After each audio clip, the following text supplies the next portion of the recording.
ગણપતભાઈ વાત કરી કે આપણે આપણી કળા સંસ્કૃતિ અને સમાજને ધીરે ધીરે ભૂલતા જઈએ છીએ. આપણે આઠે બધા ગોળા હોય ના ને આપણે જે આદિવાસી હવા તો એક ગોટ આઠો કરાડલા મંગા અઠા વડીલ બી હાથ અઠા જુવાન બી હાથ ને અઠા પોસા બી હાથ.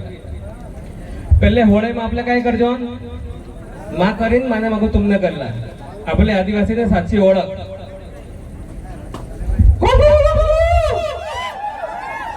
માં કરીને માને માગું તમને કરેલા બરાબર. હોળેરા આ તો માને માગું તમને કરેલા પણ બધા એકા લઈ જોઈએ. ખાલી માનવ ખાતે જ નહીં વાસદાન ચીખલીમાં બી એકા લઈ જોઈએ.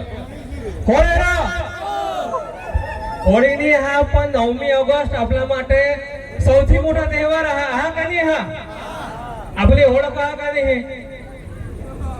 9મી ઓગસ્ટ વિશ્વ આદિવાસી દિવસ યુનો દ્વારા ઘોષિત માત્ર ભારત દેશમાં જ નહીં પણ સમગ્ર વિશ્વમાં ઉજવવામાં આવે છે. આપણે બધા સે યાદ રાખુલા હા આજ 18 કાર્યક્રમ એક વખત ચીખલી યુવા ટીમ અને વિશાલભાઈ માટે ખૂબ ખૂબ તાળીઓ હોવી જોઈએ.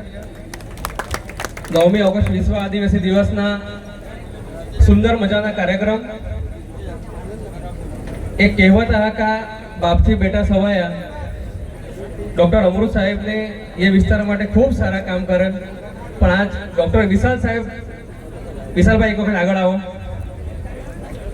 ડોક્ટર વિશાલ સાહેબ આપણા વિસ્તાર માટે આપણા સમાજ માટે ખૂબ સારું કામ કરે છે તો આપણે બધા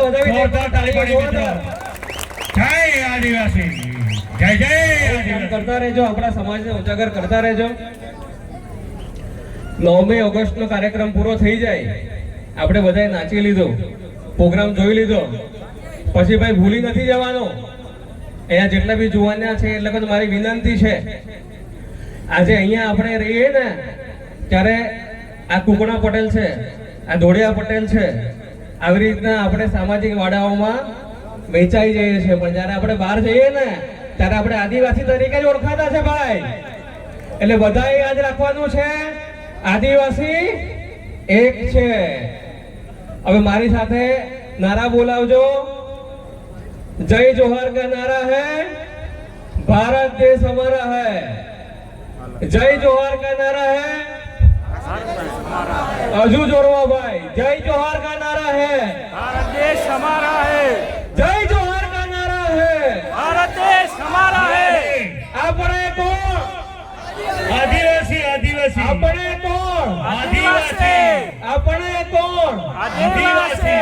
મિત્રો આપણે ભૂલવાનું નથી. જ્યારે આપણા સમાજમાંથી નીકળીને આપણે બહાર જઈએ છીએ આપણા પૂર્વજો આપણા વડીલો ખૂબ સંઘર્ષ કરીને અહીંયા સુધી પહોંચ્યા છે.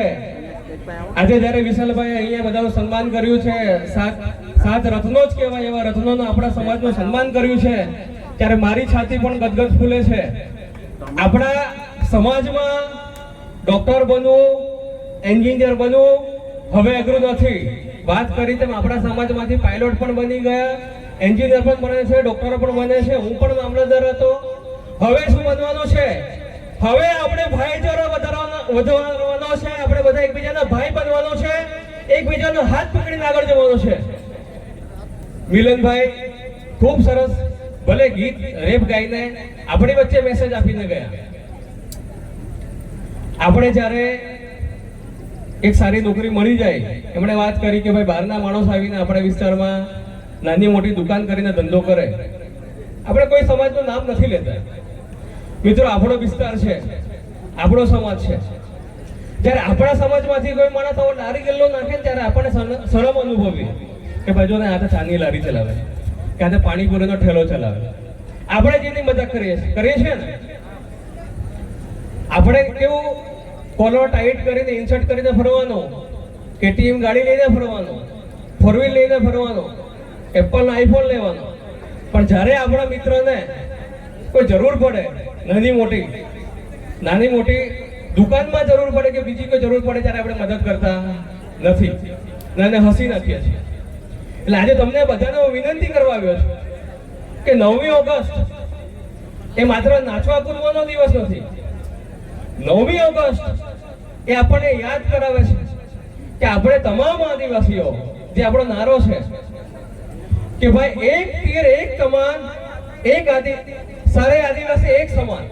આપણે બધા જ આદિવાસીઓ છે, પછી ભાઈ ધોળિયા હોય કે કુકણા હોય કે નાકા હોય કે વારલી હોય, જે પણ હોય તે આપણે મુખ્ય ધારા સાથે જોડાવાનું છે, સમાજ સાથે ખભાથી ખભા મિલાવીને ચાલવાનું છે. વધારે વિશેષ વાત નથી કરવી, પણ આજે મારે એક બીજી વિનંતી કરવી છે.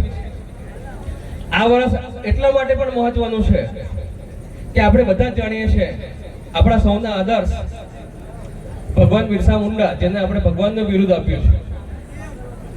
ધરતી આબા કાંતિ સૂર્ય, જેમણે 1875માં જન્મ થઈને એમની માત્ર 25 વર્ષની ઉંમરમાં નહીં માત્ર ભારત દેશમાં, સમગ્ર દુનિયામાં નામ બનાવ્યું. તો 9મી ઓગસ્ટને આપણે ભગવાન બિરસા મુંડાની 150મી જન્મ જયંતિ તરીકે તો ઉજવીએ જ છે, પણ એમનો જન્મ 15મી નવેમ્બર 1975માં થયો હતો. એટલે હવેથી આપણે એક પ્રણ લેવાનો છે કે ભગવાન બિરસા મુંડાની જન્મ જયંતિ જ્યારે હવે આવે 15મી નવેમ્બરે, ત્યારે આપણે આવી રીતના જ ઉજવીશું. કારણ કે એ આપણા પોતાના આદિવાસીઓના મસીહા છે, આપણા સમાજ માટે ઘણું બધું કર્યું છે, આપણા સમાજને નામ આપ્યું છે. એટલે અહીંથી જઈને એક પ્રણ કરજો કે જેવી રીતે આપણે 9મી ઓગસ્ટ ઉજવીએ છીએ એવી જ રીતે આપણે ભગવાન બિરસા મુંડાની આપણે જન્મ જયંતિ ઉજવીશું. વધારે વિશેષ વાત નથી કરવી. નરેશભાઈ પણ આપણી વચ્ચે આવે છે, પણ જ્યારે આટલી મોટી સંખ્યામાં આપણા સમાજના ભાઈઓ બહેનો ભેગા થયા હોય ત્યારે ફરીથી એક વખત વિનંતી કરું છું કે 9મી ઓગસ્ટ નહીં માત્ર એક દિવસ પૂરતો, પણ આપણે આખું વર્ષ ઉજવીએ અને આવી જ રીતે આપણા સમાજમાં ભાઈચારાથી આગળ ચાલીએ અને આપણા સમાજને આગળ લઈ જઈએ. જય આદિવાસી. જય આદિવાસી. ખૂબ સરસ.